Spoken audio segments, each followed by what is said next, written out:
भगवान राम के जन्म की कथा सुनाते हैं। किस प्रकार से भगवान ने जन्म लिया, किस प्रकार से भगवान का जन्म हुआ। सुखदेव जी कहते हैं, राजन, राजा खड़वांग से दीर्घ बाहु दिलीप, उनसे रघुवंश चलाने वाले रघु हुए और रघु के पुत्र हुए अज, और अज के पुत्र महाराज दशरथ। इन्हीं महाराज दशरथ के पुत्र थे राम। भगवान ने राम स्वरूप में अवतार लिया था। आज महाराज सुखदेव जी कहते हैं, राजन, दशरथ जी के पास सब कुछ था, राजपद, धन दौलत, राज्यपाट, नाम, सब कुछ, लेकिन कोई संतान नहीं थी, एक भी पुत्र नहीं था। महाराज दशरथ बड़े चिंता में बैठे हुए हैं। आज सोच रहे हैं, अरे एक भी पुत्र नहीं है। जिसके पुत्र नहीं होता, संतान नहीं होती, नरक में जाते हैं, नरक भोगते हैं। क्या करें?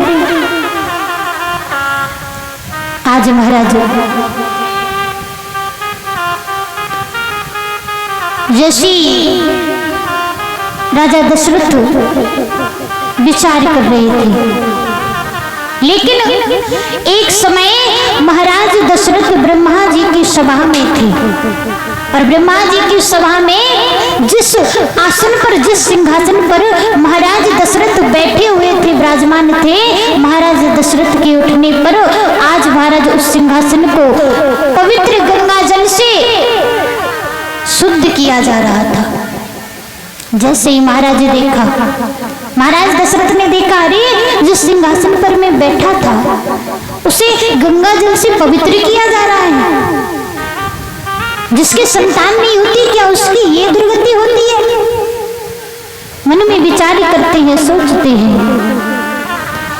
एक बार भूपति मन माही, एक बार भूपति मन माही,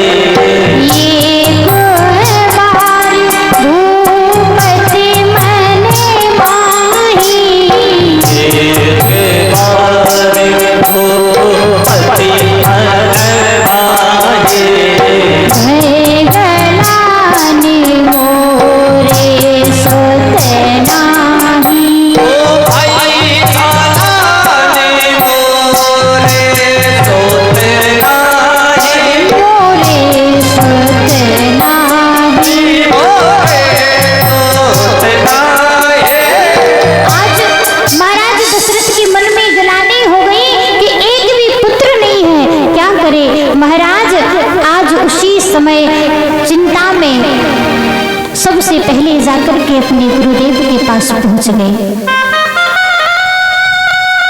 वशिष्ठ जी ने कहा, दशरथ चिंता मत करो, धीरज रखो, धरा हो धीर हुए हैं सुते चारी, धरा हो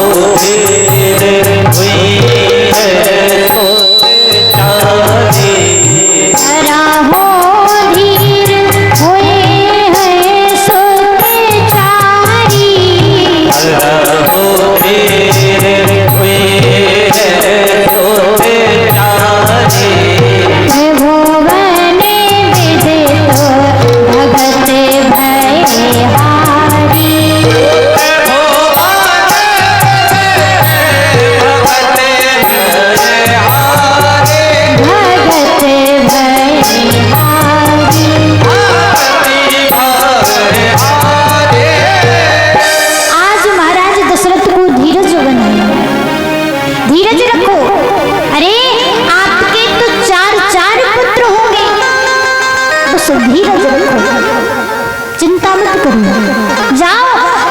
जाकर के पुत्र कामिष्टि यज्ञ रचा।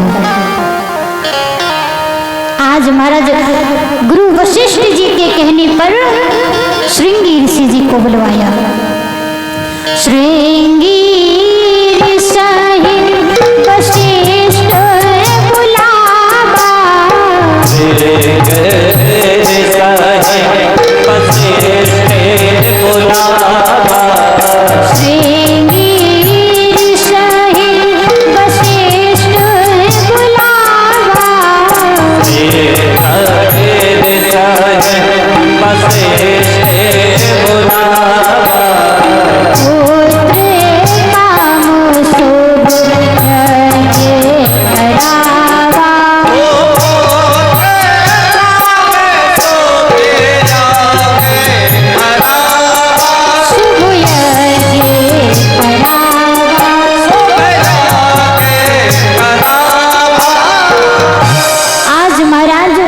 वशिष्ठ जी के कहने पर श्रृंगी ऋषि जी को बुलाया।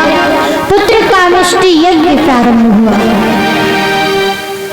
भगत सहित मुनि आहुति दीने, भगत सहित मुनि आहुति दीने, जगते अग्नि शुरू कर लीने,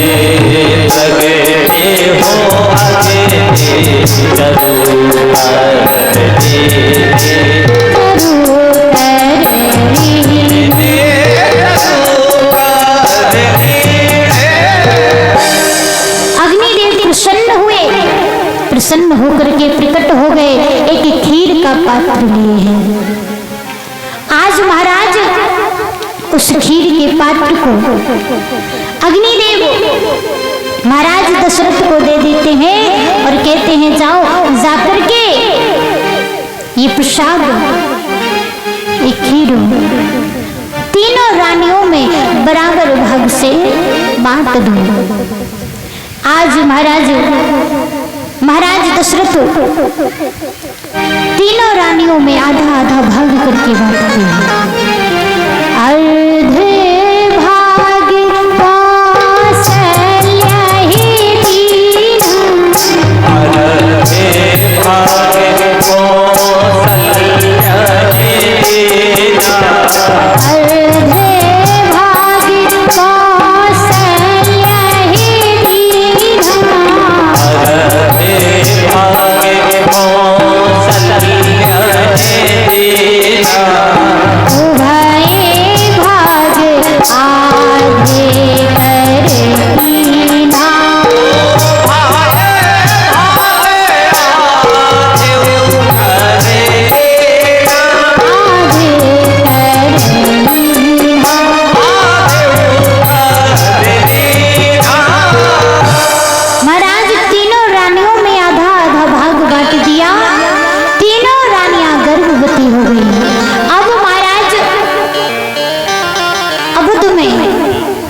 जिस दिन से भगवान गर्भ में आए, जादिन थे हरि गर्भ में आए,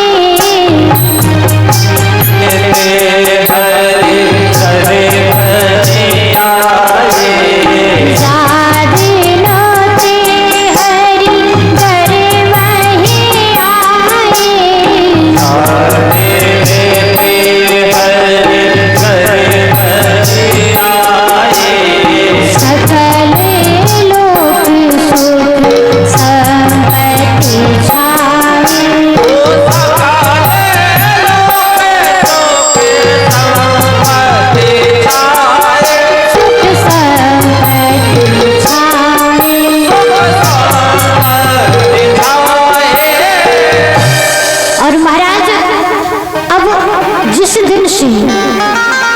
प्रभु गर्भ में आए, उसी दिन से अवध में सुख संपत्ति और आनंद की कोई कमी नहीं रही। आज महाराज धीरे धीरे समय व्यतीत हुआ। नौमी तिथि मधुमास पुनीता,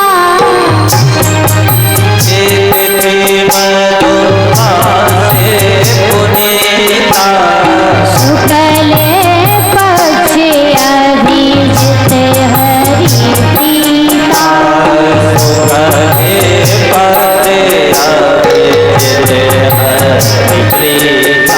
अभिजित हरि प्रीता।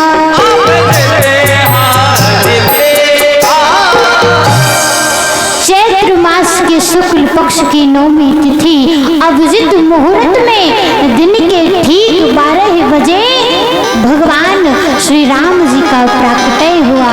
बोलिए राम लला सरकार की। और आज अवध में जैसे ही भगवान का जन्म हुआ, मैया कौशल्या के सामने भगवान चतुर्भुजी स्वरूप में प्रकट हो गए। अब जैसे ही प्रकट हुए तो महाराज कौशल्या मैया कहती हैं, प्रभु ये बताओ आप बालक बन के आए हो, इस चतुर्भुजी स्वरूप क्यों धारण कर लिया? भगवान ने कहा क्या करना पड़ेगा? कौशल्या मैया ने कहा पहले बालक बनो छोटे से, तभी तो पता चलेगा सबको। ऐसे थोड़ी ना कोई बालक जन्म लेता है, तुरंत जन्म लिया तुरंत बड़े हो गए। पहले बालक बनो छोटे से। कौशल्या मैया ने कहा, भगवान ने कहा ठीक है, छोटे से बालक बन गए। अब महाराज भगवान ने कहा अब तो ठीक है। मैया बोली नहीं नहीं, बोली पहले ये वस्त्र तो उतारो। वस्त्र पहन के कौन सा बालक जन्म लेता है? भगवान बोले अरे पृथ्वी पर जन्म लेने के लिए ये भी करना पड़ेगा, अब वस्त्र भी नहीं पहन सकते। चलो ठीक है मान लिया। अब भगवान ने कहा अब तो ठीक है। मैया बोली अभी भी ठीक नहीं है। भगवान बोले अब क्या करना होगा? मैया बोली पहले रो तो, रोगे नहीं तब तक पता कैसे चलेगा कि बालक ने जन्म ले लिया है, पुत्र का जन्म हुआ है। पुत्र का जन्म होता है तो सबसे पहले वो रोता है, तो आपको भी रोना पड़ेगा। भगवान बोले जन्म लेते ही रुला रही हो मैया। धरती पर बालक बनना भी बड़ा कठिन है। महाराज तुरंत भगवान ने रोना प्रारंभ कर दिया, और जैसे ही रोना प्रारंभ किया सभी अवधवासी दास दासियां दौड़े चले आए। अरे लाला हुआ है, कौशल्या मैया के लाला हुआ है। आज तो महाराज बधाइयां गबने लगी। आइए प्रेम से हम सभी बधाई गाते हुए अपने भगवान श्री राम के बाल स्वरूप का स्वागत करेंगे।